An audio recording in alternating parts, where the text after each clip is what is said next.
Salam letup jang. Ikau masak apa tengah hari ni? Meh, Cik Syah nak ajar ikau masak ikan keli salai gulai lemak tempoyak. Jom. Pertama kalinya ikau konolah bakar arang dulu jang. Kemudian dah asapnya keluar, ikau salaikan ikan koli tu yang dah dilumurkan dengan serbuk kunyit dan juga garam. Sekarang Cik Syah nak ajar ikau masak kuah dia pula. Pertama kalinya kau pergi panaskan minyak, lepas tu kau tumiskan bawang merah. Lepas tu kau masukkan 3 sudu bawang putih.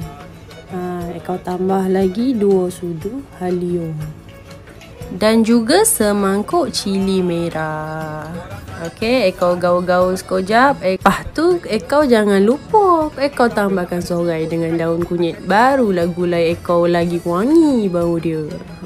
Okey, sekarang nak mencantikkan lagi colour gulai kau tambahlah sedikit serbuk kunyit jang. Inilah rahsianya. Lepas itu kau pergi tambah tempoyak ni. Tempoyak ni lah yang paling padu sur. Nama pun gulai lemak tempoyak. Kan ada tempoyaknya jang. Kau tak lotak, tak jadilah gulai lemak tempoyak. Lepas tu kau pergi buh air. Air agak-agak lah jang. Kau jangan letak banyak-banyak. Nanti terlalu kuah pula. Sekarang ni jang kau pergi perasakan kau punya gulai lemak ni. Kau tambahkan sedikit asam jawa. Kau tambahkan secubit garam. Kemudian kau tambahkan peraso, sedikit peraso lah bagi rasa umami tu naik. Kemudian kau tambahkan gula. Gula kau nak ada sikit, ya kan? Barulah gulai kau itu rasanya seimbang, ada masam-masam sikit, masin-masin manis-manis sikit. Sekarang ni kau tambahkan santan pokat sikit.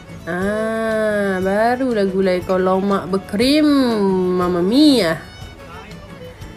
Okey, gulai kita pun dah siap. Jom kita lumurkan dengan kuah lemak tempoyak yang kita masak tadi. Okey. So, kita punya gulai pun dah siap. Jangan lupa makan bersama produk-produk Cik Syah kita. Boleh dapatkan di Shopee dan juga TikTok. Bye.